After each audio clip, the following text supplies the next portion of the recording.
amikor a háború elkezdődött, az a szó, hogy Hormuzi szoros el se hangzott.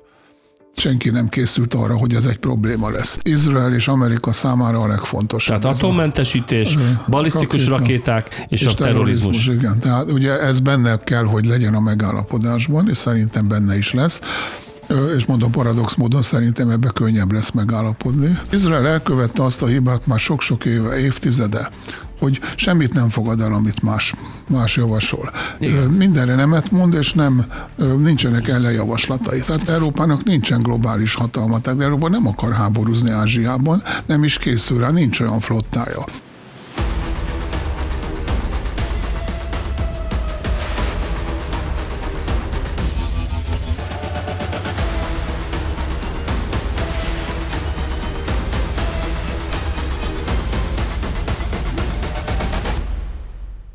Donald Trump 2 hetes tűzszünetet kötött Iránnal az utolsó pillanatban, alig másfél órával az ultimátum lejárta előtt.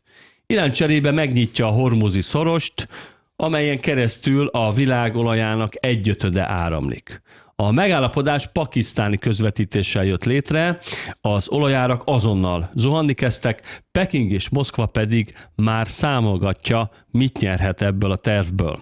Ez itt az Enigma, de mielőtt elkezdenénk a mai beszélgetésünket, kérjük Önöket, hogy iratkozzanak fel csatornánkra, kommenteljenek és osszák meg tartalmainkat. Az adásokat megtalálják Spotify-on, YouTube-on és a TikTokon is.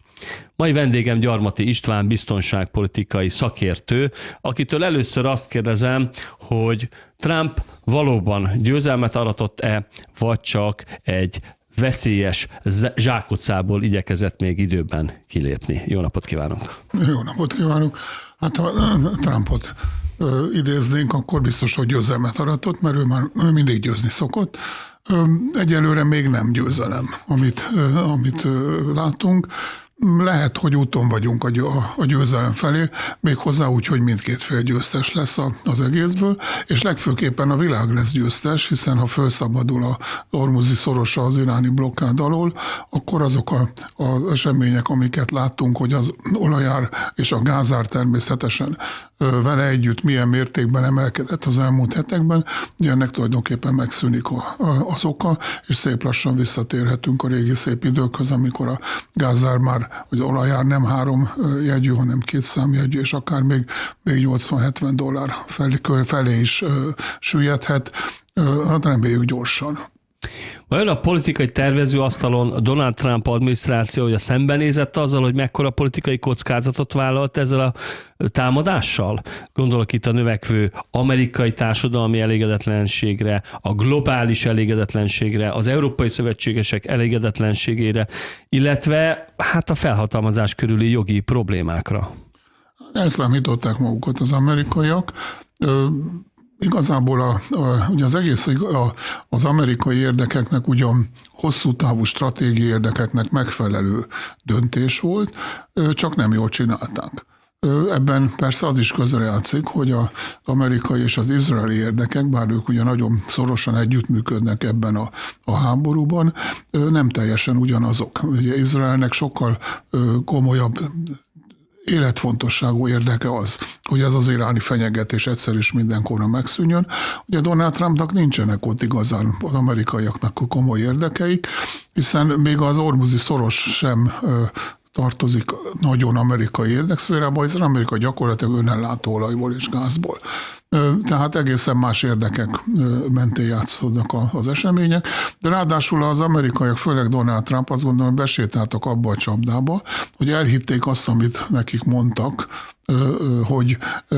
hogy az iráni nép tüntet, és hogyha mi ott egy kicsit még ráteszünk a tűzre, akkor majd gyorsan megdöntik a rendszert, és lesz egy rendszerváltozás. Na nem olyan, mint amit mi láttunk mondjuk 89-90-ben, hanem egy ilyen Venezuela típusú rendszerváltozás, hogy nem a rendszer alapjai változnak meg, az nem érdekli Donald Trumpot, hanem az változik meg, hogy egy Amerika ellenes rezsimből egy Amerika barát rezsim legyen, hogy egészen egyszerűen fogalmazzak. Ezt gondolták. Ugye nem történt ez meg, több okból sem. Egyrészt azért, mert hát eleve irreális volt ez a rendszer, amiről beszélünk, az iráni rendszer, az nem egy olyan egy személyre épülő rendszer, mint a Maduro rendszer volt. Ez valában ez egy ideológikus, fundamentalista rendszer, aminek nagyon komoly ideológiai, intézményi háttere és számaszai vannak. Másrészt pedig elszámították magukat azzal, hogy egy bravúros kezdőlépéssel indítottak, amikor megsemmisítették az iráni vezetésnek a nagy részét, beleértve a vallási vezetőt is. Csak aztán kiderült, hogy akik ezeknek a helyére jönnek, azok még radikálisabbak. Most már ott tartunk, hogy azt kell mondanunk, hogy Khomeini ajatollah, aki hát egy borzalmas alak volt, szóval nem akarjuk mentegetni. Most a Khameneire gondol, mert volt Khomeini is, igen, de az is egy borzalmas alak volt, de most Khameneit semmisítették meg. Igen, aki oda kerül, az úgy valószínűleg az. Szóval, hogy ő tulajdonképpen egy mérséklő hatást gyakorolt az iráni politikára, féken tartotta a forradalmi gárdát. Neki meg volt hozzá a tekintélye, meg az akarata, hogy ezt megtegye. Utódjának, aki nem tudjuk, hogy azt tudjuk, hogy ez a homéroszi történet, hogy nem tudjuk, hogy élte, de biztos, hogy vak volt, hogy nem tudjuk, hogy éle, de biztos, hogy ő a legfőbb vezető. A fia a szegény ajatollának. Ugye nem tudjuk, hogy mi van. Az biztos, hogy akár él, akár nem, ő vagy az ő nevében a forradalmi gárda kormányoz. Ami nagyon érdekes egyébként, és akkor jövünk már a tűzszünet felé, hogy mellette valahogy kiemelkedett Iránban egy olyan vezető, és valószínűleg támogatást is élvez, meg különben nem tehetné meg azt, amit tesz. Arakcsi külügyminiszterre gondolok, akiről 4 hete nem is tudtuk, hogy igazából hogy van. Ugye, hát aki ismeri Iránt, azt tudta, hogy van, hogy ki a külügyminiszter, de jelentéktelen volt teljes mértékben. Most pedig ő a főtárgyaló, és úgy tűnik, hogy befolyása is van. Nagy valószínűséggel keresztül tudja vinni azt, amiben megállapodik, pontosabban abban állapodik meg, amire felhatalmazást kap. És ez azért nem kevés, ez a megállapodás, ha kitart, ez azért egy nagyon nagy előrelépést jelent. A szenátus 3-szor is elutasította a háborús felhatalmazást korlátozó határozatot, sőt, a saját pártján belül, a republikánus párton belül is vannak ellenzők. Mit jelent ez a republikánusok egységére nézve? Egy nagyon kis többséggel, talán 7 szavazattal ment át az, hogy az elnök folytathatja tovább a háborút. Donald Trump elsőprő erősen uralma alá hajtotta a republikánus pártot látszólag. De amíg sikerek voltak, ugye meg mögötte kellett állni, hogy megválasszák, meg hát az elején úgy nézett ki, hogy sikereket is ér el. De persze kiderült, hogy a sikerek nem annyira sikerek, és itt most kulminált ez a helyzet, hogy valami, ami az elején egy népszerű döntés volt, hogy Iránt megtámadni, az biztos, hogy nem volt egy népszerűtlen dolog, de hát ahogy ez nem sikerült, és ahogy ez visszaüt, nagy mértékben azért, mert az amerikai politika nem engedte meg, hogy az amerikai katonák úgy hajtsák végre ezt a műveletet, ahogy ez kell, ahogy ezt gondolták volna. Erre ugye figyelmeztették is őket.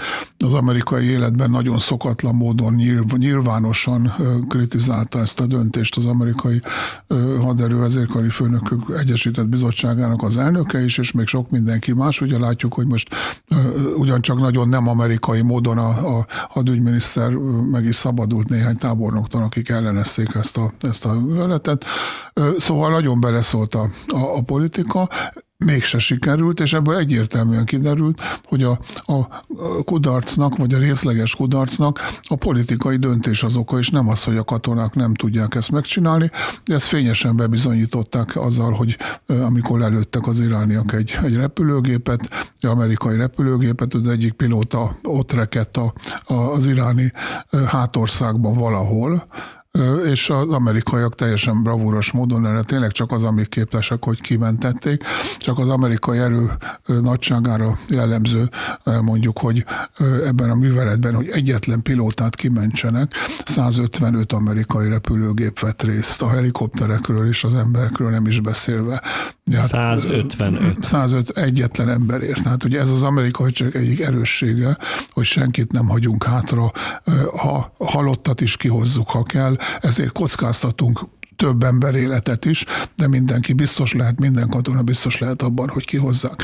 Tehát ez látszik, hogy a katonák nagyon profik, már a venezuelai műveletben is látszott, hogy nagyon profik, csak nem engedték őket ahhoz, hogy azt tegyék, ami kellett, mert hogy azt gondolták, hogy ez egy ilyen light művelet lesz, ahol majd jön a regime change, és akkor majd tulajdonképpen néhány nap alatt befejeződik a háború, de hát nem ez történt. Ebből adódóan Donald Trump népszerűsége soha nem látott mélypontra süllyedt. Tegnap láttunk, hogy Wisconsin államban, ami Krisztus előtt is republikánus volt már, ugye most 2 helyen is a demokraták győztek ilyen közbenső választásokon. Hát nagyon úgy néz ki, hogy elvesztik a kongresszust. Az nagy valószínűséggel megjósolható volt már korábban is, hogy a képviselőházat elvesztik. Azt általában a hivatalban lévő elnök el szokta veszíteni, de most már reális lehetőség az is, hogy a szenátust is elvesztik, és ha a szenátust is elvesztik, meg a képviselőházat is, hát az nagyon rossz lesz. Ugye minimum bénakacsa lesz Donald Trump. Azt akartam mondani, hogy Donald kacsa, bocsánat, szóval Donald Trump minimálisan bénakacsa lesz. Olyan jól hangzott volna, nem? De hát ennél nagyobb veszély van. Egy néhány héttel ezelőtt láttam egy videót, ezt nem nagyon terjesztődött, de van ez a videó, hogy Donald Trump ilyen kétségbeesetten könyörög az amerikai választóknak, hogy ne engedjék meg, hogy mind a 2 házban a demokraták kerüljenek hatalomra. Mi erre az indoka neki, amit mond, nem az, hogy akkor probléma lesz, meg nem tudom, az adókat meg és itt, hanem az, hogy mert akkor jön az, hogy engem impeachelnek, és akkor óriási nagy baj lesz.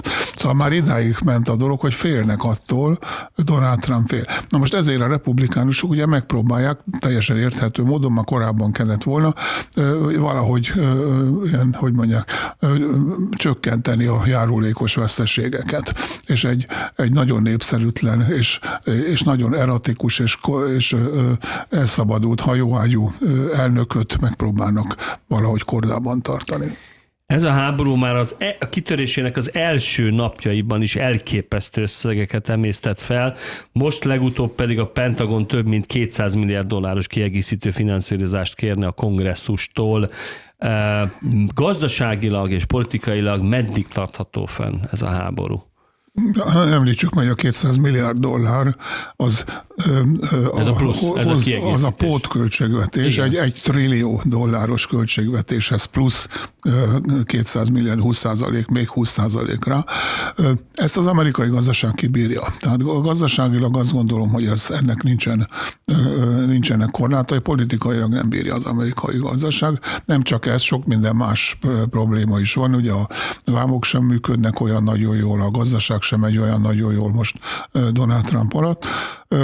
Ugye mindennek a teteje, amit az amerikaiak a legjobban nem bírnak el, hogy az olajár is, a benzinára, a benzinkúton $4 fölé emelkedett egy gallon, ez egy hallatlan dolog, hogy gondoljuk el, hogy Magyarországon 360 forint lenne egy liter benzin, hát hallatlanul drága dolog.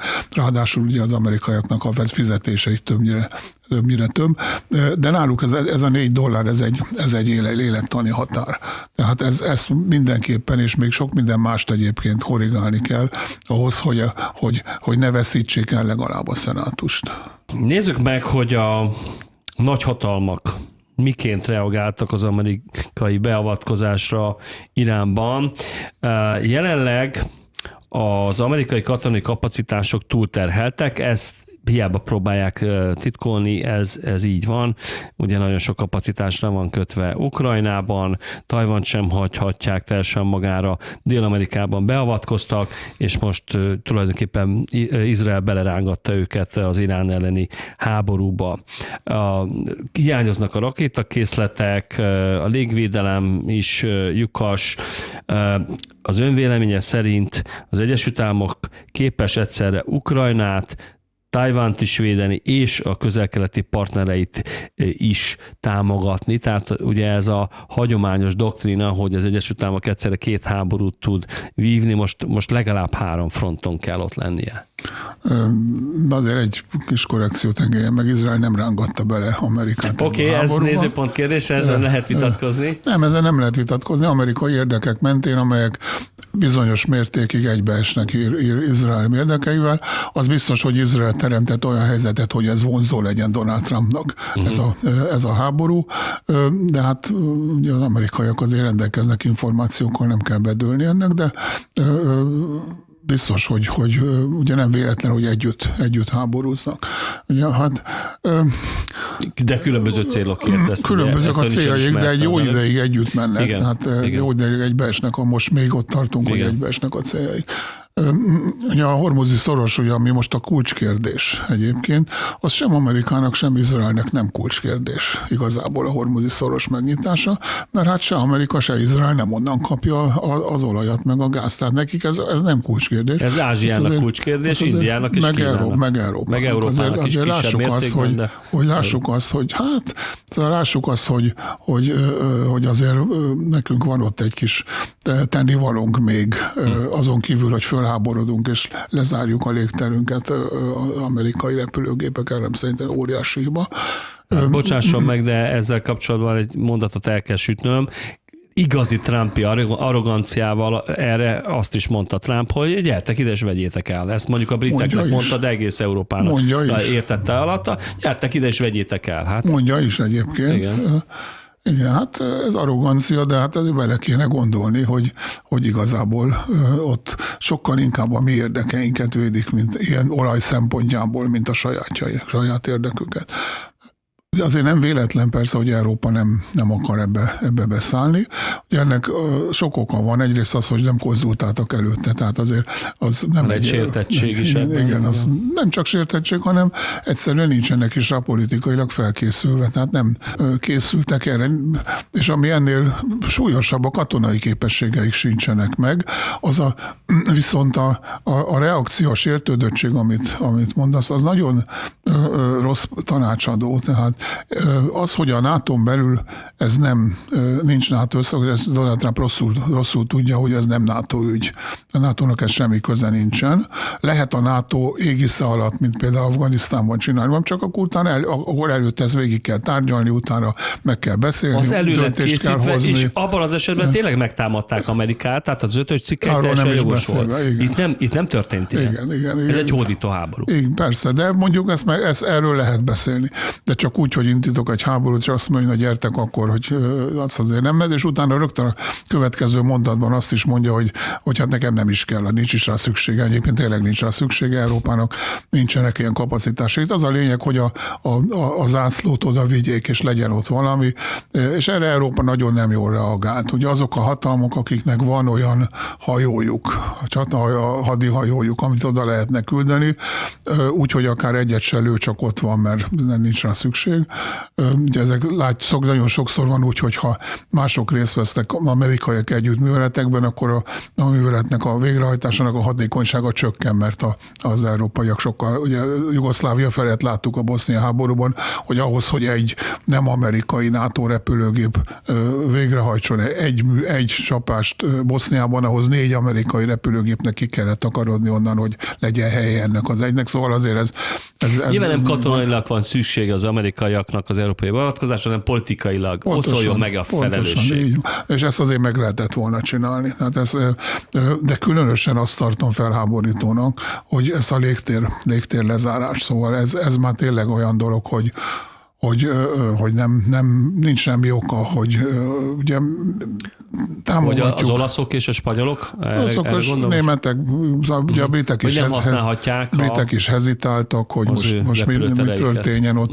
És ugye ez sose jó, mikor az elején azt mondom, hogy nem, és akkor rájövök, hogy de igen, mégis ugye ez a legrosszabb, mert megcsinálom azt, amit kérnek, viszont mégis rosszá hisz hagyja bennük, mert az elején emlékeznek.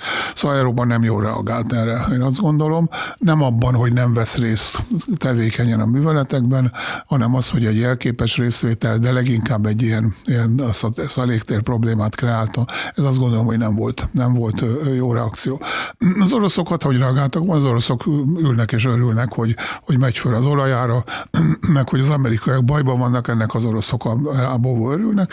Kínaiak meg hátradőlnek, és mint olyan sok minden másban a mai mostanában a nemzetközi helyzetben élvezik, hogy ez nekik jó, nem kell semmit se csinálniuk, igazán ez nekik jó. Otthon úgyis elég sok problémája van Xi Jinpingnek, ezt nem biztos, hogy látjuk, de hát ott is nagyon-nagyon sok probléma, hogy egyáltalán nem biztos az ő pozíciója, de nemzetközileg nem nagyon látni, hogy valami kritikus helyzet lenne. Ugye Tajvan be van fagyasztva, ez tőlük függ, hogy ez meddig marad befagyva, még 200 évig is elvegetálnak idézőjelben hogy nem történik igazából ilyen szempontból semmi. És hát az időnként ugye a kínaiak beszállnak, mert amikor valós érdekeik vannak, tehát azért tudjuk, hogy ebben a közvetítésben a pakisztániak segítséget kértek és kaptak. Ugye régi jó kapcsolat Pakisztán és Kína között, hiszen ugye az ellensége barátom, tehát van közöttünk India, akit mind a ketten utálunk, úgyhogy tehát együtt kell működni. Ebben a pakisztániak nagyon sok segítséget kapnak a kínaiaktól, nem csak azért, mert hogy ilyen béke legyen, hanem azért is, mert a kínai olajellátás Hormuzi szoroson keresztül történik egy jó része. Úgyhogy a világ, én azt gondolom, hogy Oroszország érthetően reagált, Kína jól reagált, Európa meg nem jól. Sőt, hát hogy tovább vigyem ezt a képet, Kína és Oroszország nem csak hátradőlhet, hanem még mozizhat is közben, mert hogy valós idejű ablakot kapnak arra, hogy hogyan is háborúzik az Egyesült Államok. Igen. Ön szerint milyen katonai és diplomáciai tanulságokat vonhat le Moszkva és Peking ebből a háborúból? Alapvetően az, hogy nem célszerű az amerikaiakkal háborúzni, mert nagyon erősek, azért ezt azért látni kell, hogy ez nem ez az első tanulság, azért ez a legfontosabb. Igen, ez a legfontosabb. Hát nyilván taktikai tehát a taktika megfigyeléséből vonhatnak le következtetéseket. És nagyon új dolgok, tehát látják például, hogy a B2-es repülők most kerültek először igazából bevetésre. Hogy ugye ez alapvetően egy nukleáris fegyverhordozó repülőgép, de látjuk, hogy hagyományos fegyvereket is nyilván nagyon erőteljesen és hatékonyan tud alkalmazni. Ugye először azt gondoltuk, és a tavalyi 12 napos háborúban Iránnal szemben, erre is használták a B2-eseket, hogy ezeket a bunker romboló bombákat bevessék, ezt ők tudják csak, az ekkora bombákat csak ők tudják hordozni. De hát most látjuk, hogy ezen kívül még rengeteg minden másra is alkalmasak, és az amerikaiak, én azt gondolom, hogy nem lenne szükség erre. Van nekik sok B-52-esük, meg sok minden más. Azt gondolom, hogy próbálják, hogy ha már vannak ezek a B2-esek, akkor hogy lehet ezt olyan reális konfliktusokban is használni, ahol se nukleáris fegyvereket nem alkalmaznak, se ezeket a nagy bunkerrombolókat nem kell alkalmazni. Én azt gondolom, hogy ezt megfigyelik az oroszok, meg a kínaiak is természetesen, de én ezt nem tartom rossz dolognak. Ugye a igazi titkaikat az amerikaiaknak nem fogják tudni ellesni, viszont azért látják, hogy nem kell velük háborúzni. Viszont én azt gondolom, hogy van egy olyan indirekt haszna is Kína számára ennek a háborúnak, hogy megoldhatja a Tajvan problémát logisztikailag abban a tekintetben, hogy most Irán bebizonyította, hogy le lehet zárni úgy egy folytópontot a globális világgazdaságban, hogy valójában nem zárom le. Tehát elég volt egy-két rakéta, néhány drón, és a hajótársaságok visszakoztak, a biztosított társaságok nem biztosítják azokat a hajókat, és gyakorlatilag leállt úgy a forgalom, hogy Iránnak nem kellett leállítania, leblokkolnia, lezárnia a Hormuzi szorost. Na most nagyon könnyen következtethet erről Kína, hogy hát akkor Tajvannal is ezt meg lehet csinálni. Pláne ott van a hatalmas kínai flotta, hadiflotta, a hatalmas kínai hadsereg, egyszer csak beküldök egy-két fenyegető üzenetet, és innentől kezdve a hajók már nem mernek ott átmenni. Nem. Ez egyrészt azért nem célszerű, mert a tajvani szoros nem használják használják ilyen célokra. Tehát ott nincs ilyen óriási átmenő forgalom. A tajvani szoros lezárják, ez Tajvanon kívül olyan nagyon senkit nem nagyon. Hát Japán gazdaságának a nagy része, mondjuk ott a kereskedelmnek a nagy része például ott. Igen, ott ezt meg lehet kerülni, azért Tajvant nem olyan nagy. Meg a chip forgalom, ugye de azt is meg lehet 90%. Kerülni, szóval igen, de ez nem tudják lezárni, mert maga Tajvan is, és hát ott az amerikai elkötelezettség is nagyon erős. Tehát ezt a kínaiak nem ugye próbáltak blokkádokat. Tehát az viszont tényleg amerikai érdek. De az, hát komoly amerikai érdekek vannak ott nyilván. Tehát én azt gondolom, hogy ezt nem tudják. Ez inkább, ez a lehetőség, ez inkább fenyegeti Kínát, hogy a malakai szorost, amelyiken még nagyobb része megy át az olajforgalomnak, és főleg Kína ellátásának. Ugye ezt az indiaiak tudják nagyon gyorsan lezárni. Tehát ha valami probléma van, akkor, és ezek a szenáriók, hogy tájvani háborúra arra jó részük azt feltételezi, hogy az indiaiak lezárják ezt az útvonalat. Ez inkább Kínára kínos. De Kína nem tudja Tajvant megtámadni. Tehát Kínának a jelenlegi erőssége katonailag nem elég ahhoz, hogy Tajvant a siker reményében megtámadja. Szét tudja rombolni nyilván atombombákkal, az nem lenne gond, hát annak semmi értelme nincsen.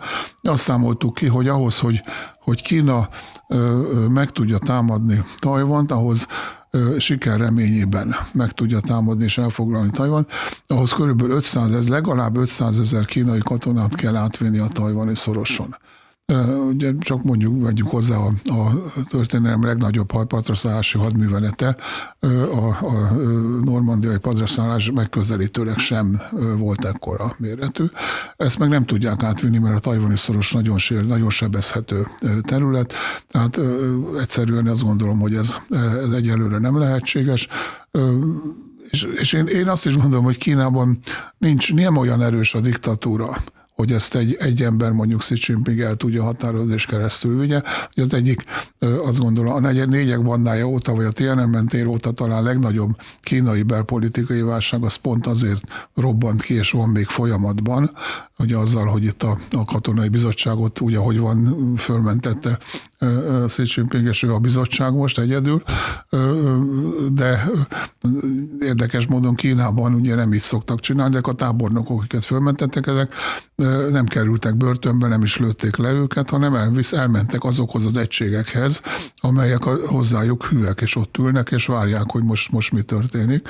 Tehát nincs ez a verseny még véglegesen eldöntve, és ráadásul egyébként azt gondolom, hogy a kínai nép nagy része, mondjuk a 60 év alattiak, akik már nem éltek abban olyan időkben, hogy Tajvan Kína része volt, ezeket nem érdekli Tajvannak az újra egyesítése.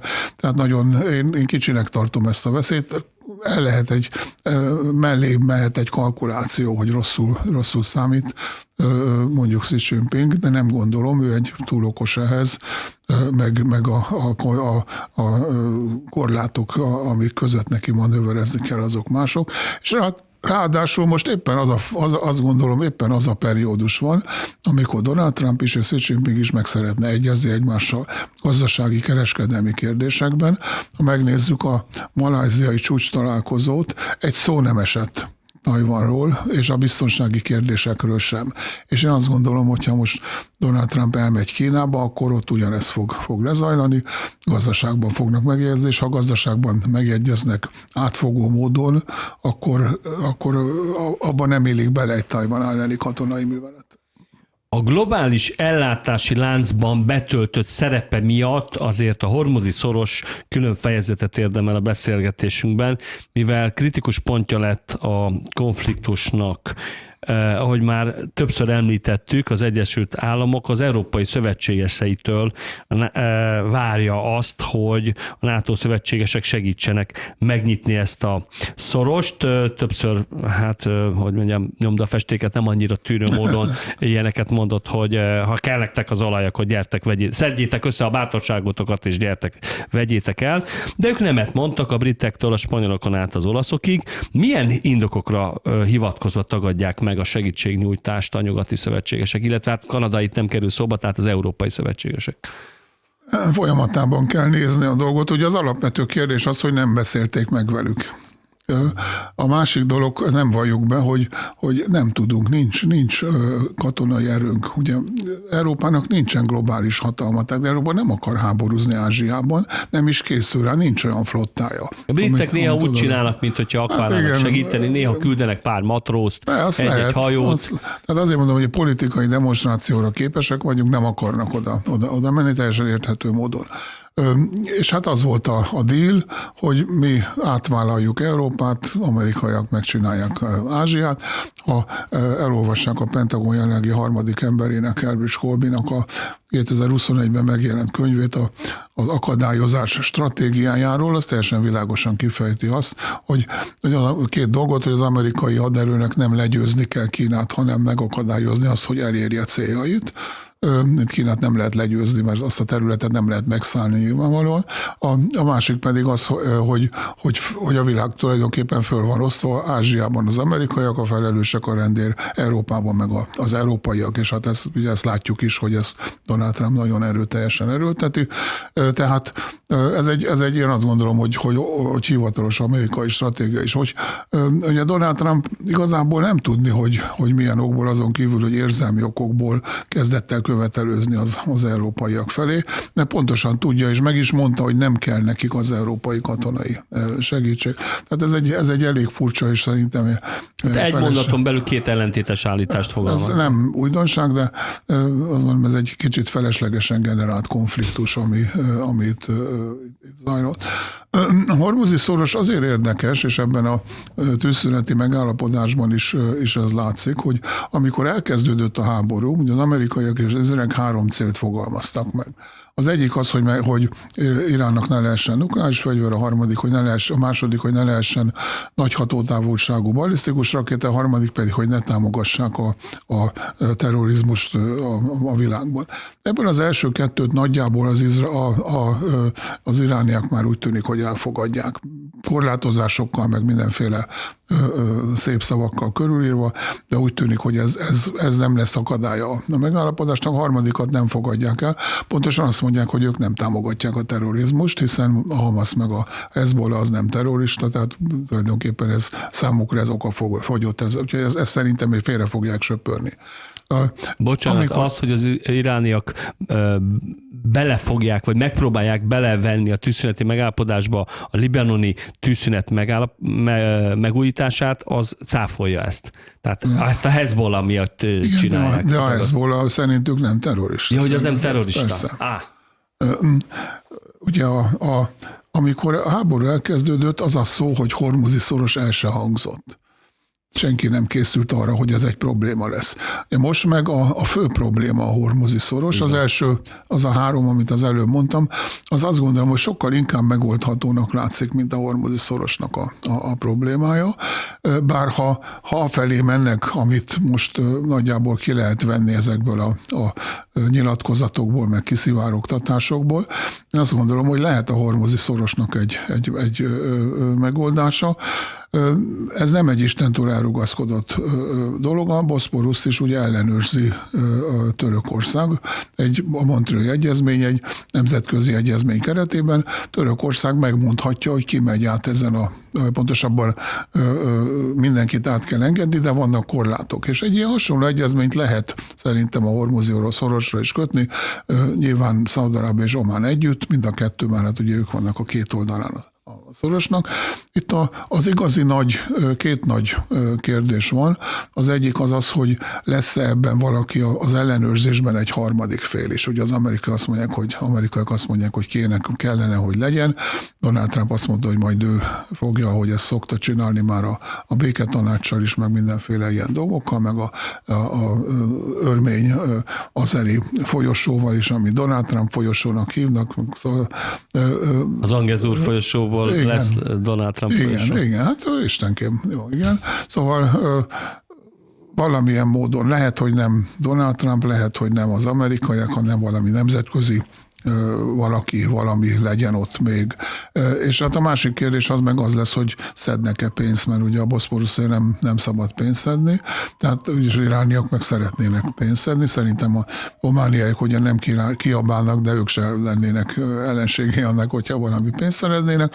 De ez nem egy katasztrófa, tehát itt arról van szó, hogy politikailag, stratégiailag megengedi-e a világ, hogy Irán meg Omán ellenőrizze ezt a szorost.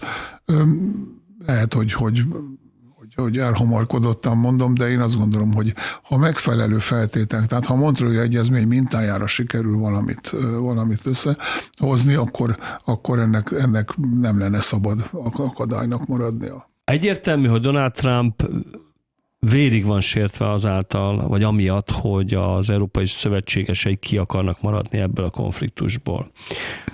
A NATO-ból való kilépési fenyegetés ebben az összefüggésben zsarolás, vagy pedig realitás? Ez nem realitás, mert az elnök nem léphet ki a NATO-ból, ez kongresszusi hatáskör, és biztos, hogy nem szavazná meg a kongresszus. 2023 hoztak egy külön törvényt az Egyesült Államokban, hogy az elnök nem tehet ilyet, nem korlátozhatja, nem pénzelheti, igen, és nem is hozhat senkit olyan helyzetbe, hogy kilépjen, tehát ugye ez még a Biden kormányzat idején volt. Úgyhogy, és a republikánusok, még egy republikánus többségű szenátus se szavazná meg ezt a kilépést. Sokat kellemetlenkedhet persze Donald Trump, de ez egy másik dolog. Az európaiak elkezdtek megtanulni Donald Trumpul, és szerintem, ha ezt folytatják, és még inkább, ha folytatjuk azt, ami már elkezdődött, hogy az európai NATO országok Kanadával együtt ugye kiépítenek egy olyan európai védelmi autonómiát, amiben Európa bizonyos korlátozásokkal képes megvédeni magát bármilyen támadás ellen, beleértve az orosz támadást is, akkor én azt gondolom, hogy az Egyesült Államoknak nem lesz érdeke, hogy elhagyja a NATO-t, és nem is gondolom, hogy el fogja hagyni. De hát Mark ez nekünk Rutte, csak egy adalékként, Mark Rutte NATO főtitkár ma Washingtonba utazott 3 napra, feltehetőleg erről fognak tárgyalni. Igen, ugye Rutte ügyes ember, ő Davosban meggyőzte Donald Trumpot, hogy nem Grönlandot nem kéne már elfoglalni. Ugye emlékezünk rá, hogy ez egy világ történelmi esemény, hogy megérkezik reggel Donald Trump, és azt mondja, hogy küldöm a csapatokat, találkozik Ruttével, és utána azt mondja este, hogy nekem eszem ágába soha nem mondtam olyat, hogy küldenék csapatokat. Szóval Rutte nyilván, és nem csak saját maga nevében, hanem biztos, hogy az európaiak nevében tárgyal ott Amerikában. És Rutte jóban van Donald Trumppal is. Donald Trumpnak akármilyen furcsa, és nem is gondolom, hogy nagyon jó dolog, de rettenetesen sokat számítanak az érzelmei, meg az, hogy ő jöjjön ki győztesen ebből, meg az, hogy valamilyen elismerést kapjon, hogy milyen jól csinálta azt, amit csinált, és Rutte ebben nagyon ügyes, hogy ez hogyan. Híres régi nagy Trump sottogó. Igen, hát kell neki egy Nobel békedíj, hát Istenkém, hát kell. A nagy kérdés az, hogy miként érhet véget ez a konfliktus. Trump bejelentette a tűzszünetet, a pakisztáni elnök is bejelentette a tűzszünetet, illetve az iráni külügyminiszter Abbas Araghchi, bár a maga nagyon körmönfont, nagyon diplomatikus nyelvén, de tulajdonképpen ő is elismerte azt, hogy bár pakisztáni közvetítésre, a pakisztániakra hagyatkozva miattuk, de megfontolják az amerikai félnek a kezdeményezését. Magyarán tulajdonképpen pénteken le fognak ülni, és meg fognak egyezni a pontokról. Várhatóan mind a két fél győztesnek fogja hirdetni magát, de a narratívák szerint, illetve ön szerint, az ön meglátása szerint ki engedett a nyomásnak, illetve milyen pontokban fognak majd megállapodni pénteken? Nem, harmadszoros szoktuk mostanában emlegetni, de ne felejtkezzünk el az előző 3 pontról, amiről beszéltünk, ugye, ami az eredeti probléma, ami Izrael és Amerika számára a legfontosabb. Tehát atommentesítés, balisztikus rakéták és a terrorizmus. Igen, tehát ugye ez benne kell, hogy legyen a megállapodásban, és szerintem benne is lesz. és mondom, paradox módon szerintem ebben könnyebb lesz megállapodni, mert ebben már tulajdonképpen volt már olyan, hogy már még a támadás előtt, hogy egy csomó mindent benengedtek már az irániak. Tehát ha ez megvan, akkor utána azt gondolom, hogy mindenkinek érdeke az, hogy a hormuzi szorosban is megállapodjanak. Azt kéne már elérni, nem csak ebben, de ebben különösen, hogy a politikusok ne triumfáljanak állandóan, hogy ők milyen okosok, és milyen okosan elértek mindent, amit akartak, és a másik meg milyen hülye. Ez egy rossz dolog, főleg a irániakkal szemben. De egy büszke több ezer éves történelemmel rendelkező nép, meg egyébként is a keleten, nyugaton se, de keleten is megalázni a partnert, az, hogy én csak azért egyezték bele, mert én rá sokkal erősebb vagyok, és rákényszerítettek. Nem szabad ezt csinálni. Még ha így van, akkor se szabad ilyet mondani. Ezt a magánéletünkben se csináljuk, hogyha normális kapcsolatot akarunk valakivel együtt. A kutyámmal se csinálom egyébként, mert kutya is megsértődik ilyenkor. Szóval abba kéne ezt hagyni, csak hát Donald Trump nem tudja abba hagyni, mert neki legalább olyan fontos, hogy valami, ami történik pozitívum, az ő érdeme legyen, mint az, hogy amerikai érdekei teljesüljenek. Az iráni állami média közzétette az iráni követeléseket, illetve szempontokat, amit a The Guardian meg is írt cikkben. Ezek között a következők szerepelnek, amik a legfontosabb iráni követelések. Egyrészt az Irán elleni szankciók teljes eltörlése, másrészt az amerikai katonai erőket ki kell vonni a Közel-Keletről, ez már keményebb dió, azt gondolom. Irán és szövetségesei elleni támadások beszüntetése, valamint a befagyasztott iráni vagyon felszabadítása, és talán az sem teljesen elhanyagolható, hogy ENSZ biztonsági tanács kötelező érvényű határozatához ragaszkodnak, amely megerősíteni ezt a megállapodást. Ja, hát ebből jó néhány nem fog teljesülni. A szankciókat föl fogják oldani, én azt gondolom, ha egyébként nincs is oka a világnak, hogy ezt föntartsa, fokozatosan, nem mindent, és így tovább. Tehát ez mindig egy kényes kérdés. Oroszországgal kapcsolatban is majd föl fog merülni ez a probléma. Kártérítést nem fognak kapni az irániak, de majd mondhatják azt, hogy ha mondjuk a hormuzi szorosban szednek díjakat, akkor abból majd kárpótolják magukat. Így van. Szóval lehet jelenlegi gyakorlat $2 millió szállítmányonként. Azért hát ez nem kis sok pénz, persze, de igen, majd meglátjuk, hogy mi lesz.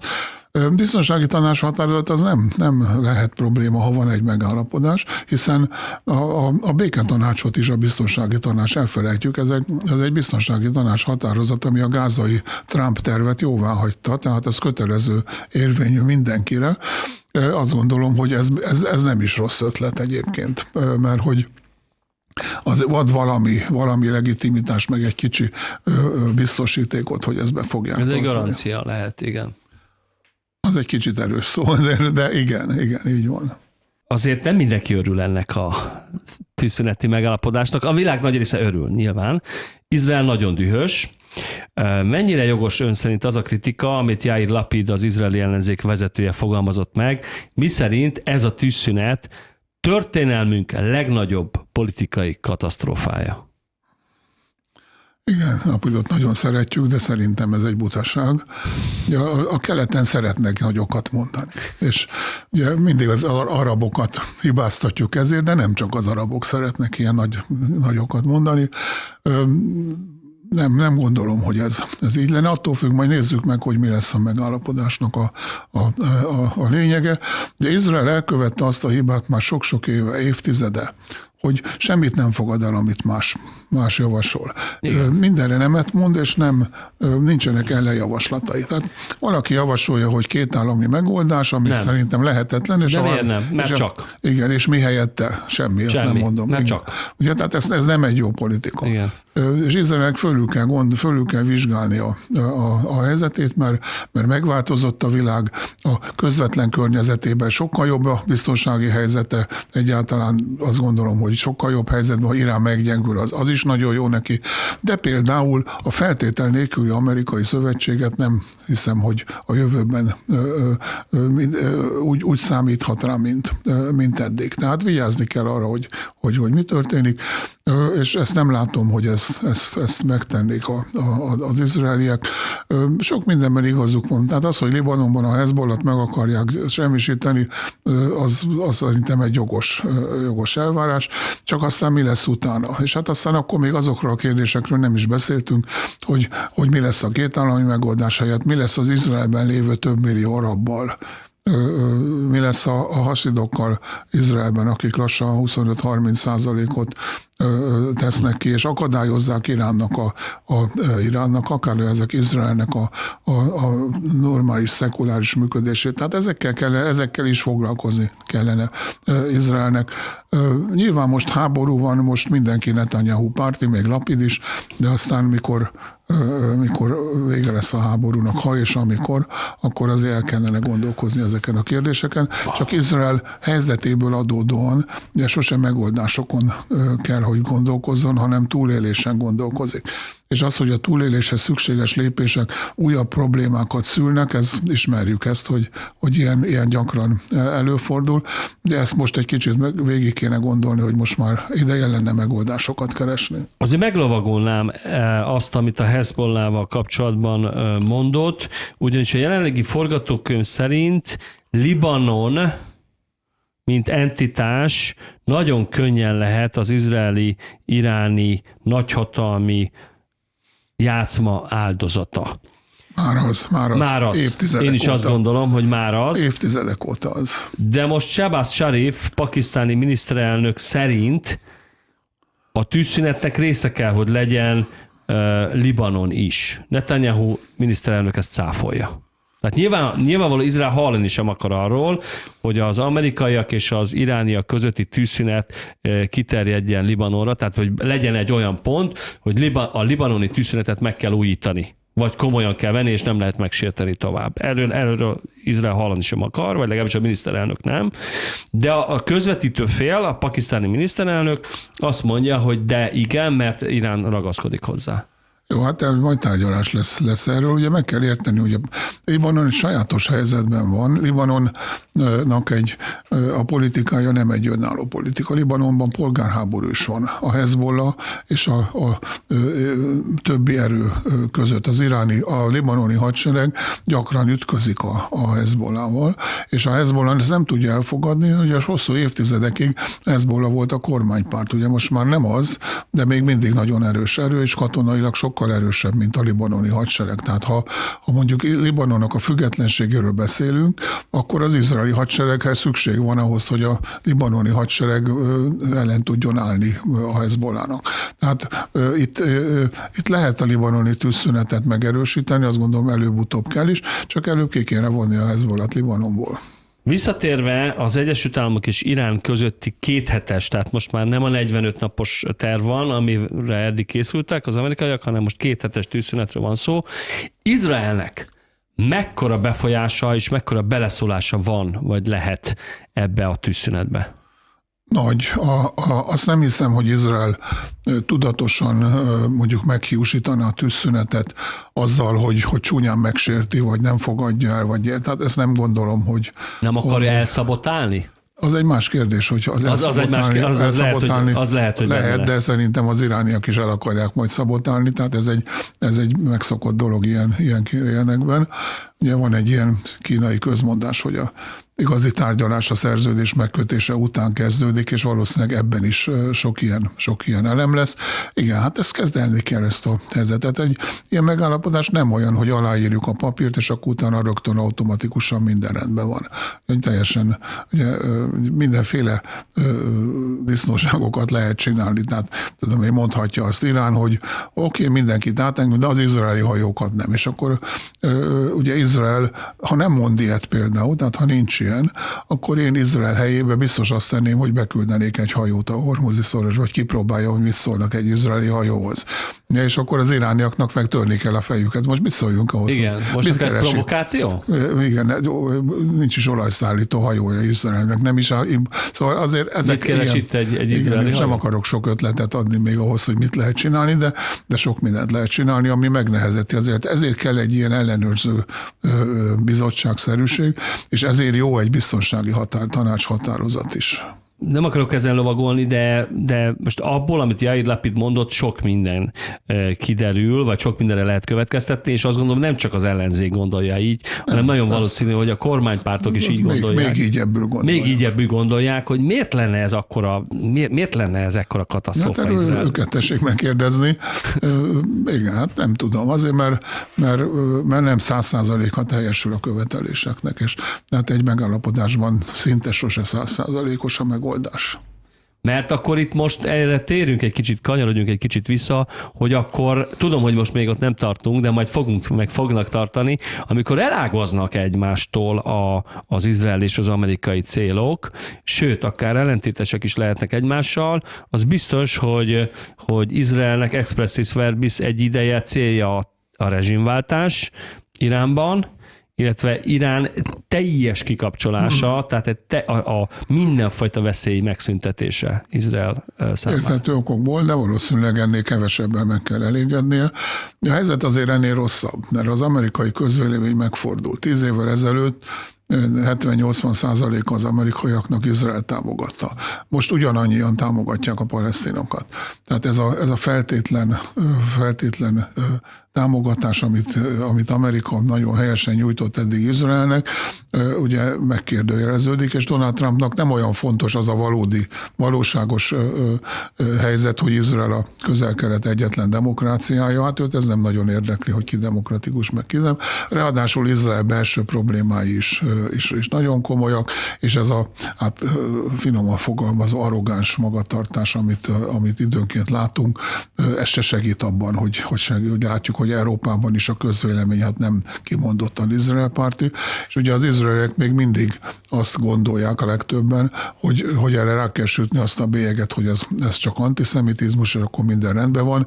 Egyrészt nincsen rendben, másrészt meg ez nem puszta antiszemitizmus, hanem ennél sokkal többről és bonyolultabb dolgokról van szó. Van benne antiszemitizmus is teljesen. Nem lehet, hogy Izrael vagy az izraeliek attól tartanak, hogy ezt a 2 hetes tűzszünetet, ami aztán lehet 45 napos is, vagy meg lehet hosszabbítani, az irániak egyszerűen az újra felfegyverzésükre használnák föl? Hát ez benne lesz a megállapodásban, hogy ezt nem tehetik, ha lesz megállapodás. A 45 nap vagy 2 hét alatt nem tudnak semmit se igazából. Ugye újra tudják termelni, egy csomó minden kapacitás már most is újra termelnek, tehát főleg a rakétaindító állásokat azt viszonylag gyorsan helyre tudják állítani. Ez ennyi kockázatot nem vállalunk, akkor soha nem lesz megállapodás. Ez így van, ez minden tűzszünetre igaz, nem? Tehát egy minimális bizalomnak azért lennie kell. Hát a bizalom az nem magától van, az megteremtődik, igen, ha betartjuk a megállapodást.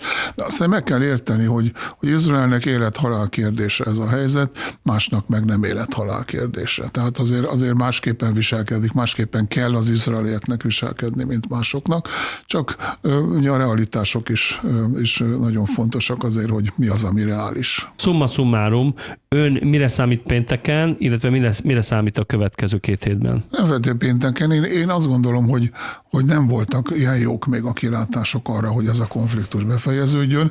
Ez persze nem 100%-os garancia, de racionálisan látni azt a megoldást, amit itt föl is vázoltunk, hogy miben lehet megállapodni a feleknek. Aztán persze ezt a megállapodást úgy kell tálalni, hogy mindenki győzött, megfelelő garanciákat kell hozzárendelni, és be kell tartani, és be kell tartatni ebben. És hát jobb lenne, ha az európaiak ezt most komolyan vennék, és nem hagynák ezt is csak az amerikaiakra. Hát azért Arra nagyon kíváncsi lennék, hogy Izrael, mint háborúzó fél, mivel lenne elégedett. És az nem a kérdés, az a kérdés, hogy mit tud elfog, nem lesz elégedett. Nem. Ugye egyébként is, na minden, ezt most nem akarom most kifejteni, de nem lesz elégedett, senki sem lesz elégedett egyébként. Ugye a jó megállapodás mindig olyan, hogy senki sem elégedett vele. Ha valaki elégedett, akkor az azt jelenti, hogy a megállapodás egyoldalú. Gyarmati István biztonságpolitikai szakértőnek nagyon szépen köszönöm, hogy a stúdióban a vendégünk volt, és köszönöm ezt a beszélgetést. Nagyon szívesen. Nézőinktől is elbúcsúzunk, ennyi volt már az Enigma, a viszontlátásra.